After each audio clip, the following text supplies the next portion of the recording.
In this video, we will try to solve these three problems by applying the product to sum or sum to product formula of trigonometric functions. And these formula are also called as transformation formula. So let's start the first one now. So in the first question, we have to find the value of 2 cos pi by 13 times cos of 9 pi by 13 plus cos of 3 pi by 13 plus cos of 5 pi by 13. So in the question, we see the format of 2 times cos of A times cos of B. So the formula for this is cos of A plus B plus cos of A minus B. So let's apply cos of A plus B plus cos of A minus B here. So this would be 2 cos pi by 13 will change to cos of pi by 13 plus 9 pi by 13 plus cos of 9 pi by 13 minus pi by 13. So plus cos of 3 pi by 13 plus cos of 5 pi by 13. Now you might wonder, why did I choose 9 pi by 13 to be A and pi by 13 to be B? So for the ease of calculation, let's avoid the negative numbers. So we can always choose the greater value as A and the lesser value as B. So because A times B is equal to B times A, so the value of the multiplication does not change. Now here this would be cos of 10 pi by 13 plus cos of 8 pi by 13 plus cos of 3 pi by 13 plus cos of 5 pi by 13. Okay, now how do we solve this? So we have to now apply the understanding of the value of trigonometric functions in different quadrants. So what is the value of 10 pi by 13? So 10 pi by 13 can also be written as pi minus 3 pi by 13. So if you solve for the common denominator, it is 13 pi minus 3 pi by 13, which is 10 pi by 13.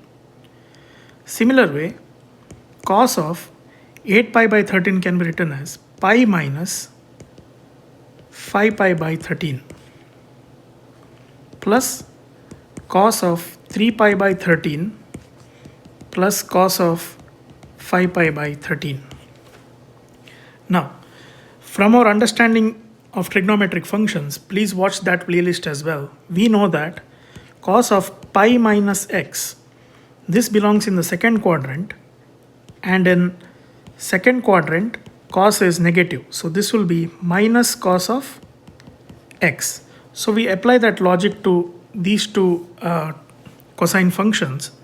So this would be minus cos of 3 pi by 13, and the second value will be minus cos of 5 pi by 13, then plus cos of 3 pi by 13 plus cos of 5 pi by 13.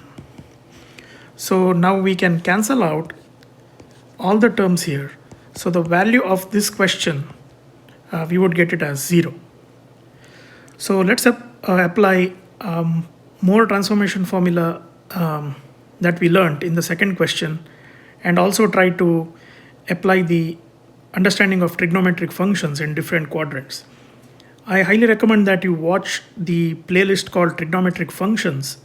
I think the video number is 25 and onwards. Please watch all those videos where you can get a clear understanding of how to apply trigonometric functions in different quadrants.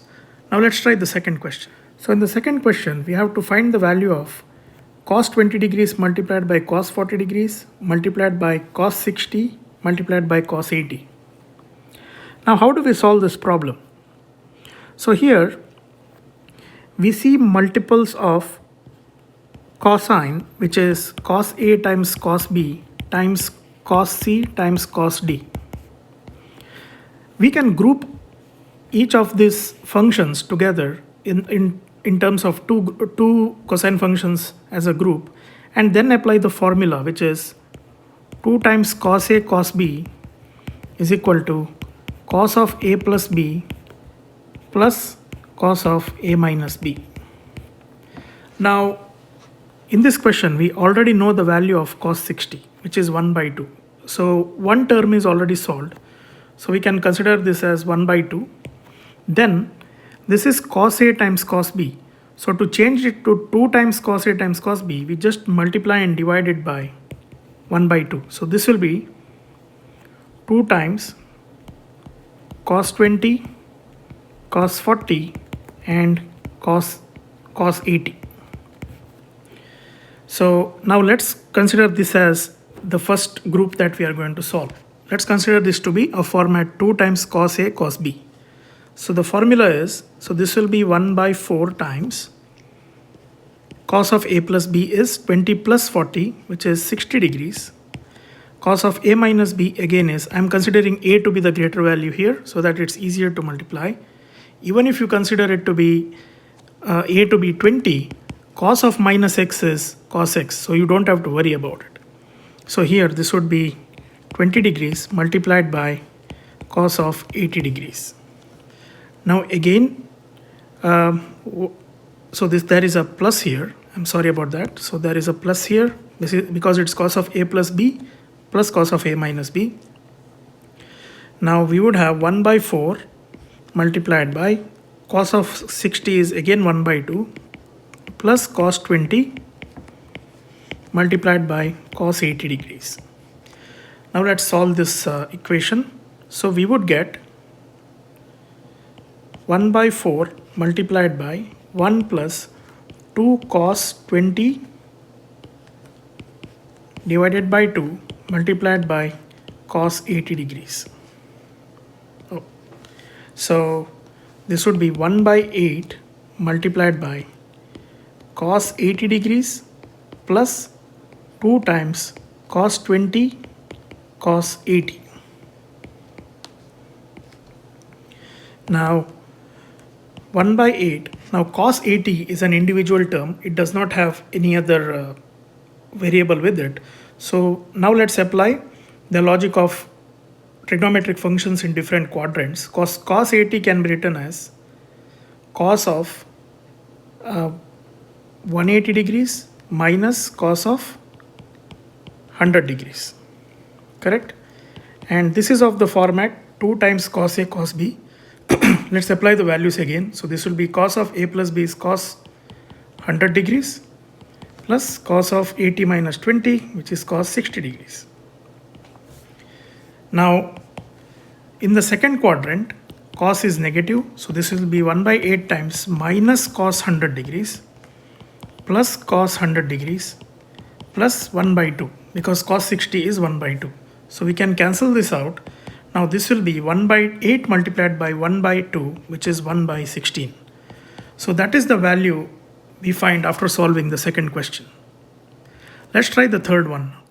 So in the third question, we have to find the value of sine 10 degrees multiplied by sine 30 multiplied by sine 50 multiplied by sine 70 degrees. So here there is one value of sine for which we know the value. So sine 30 is 1 by 2. So what we can do is we can write this as 1 by 2 multiplied by sine 10 degrees, sine 50 degrees, sine 70 degrees. Now we have three terms here. So basically we can consider this as sine A multiplied by sine B multiplied by sine C.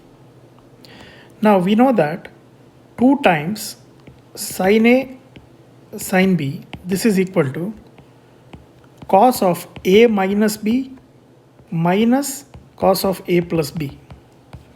So please watch the video number I think couple of videos behind this, which is product to sum and sum to product. That's the title of the video, where we have solved this transformation formula and also listed them out in our formula sheet. So please watch that video so that you understand how we actually got this. Now let's group these two terms, sine 10 degrees and sine 50 degrees, as sine A sine B. Because there is no 2 sine of a plus b. Let's multiply and divide it by 2. So this will be 1 by 2 times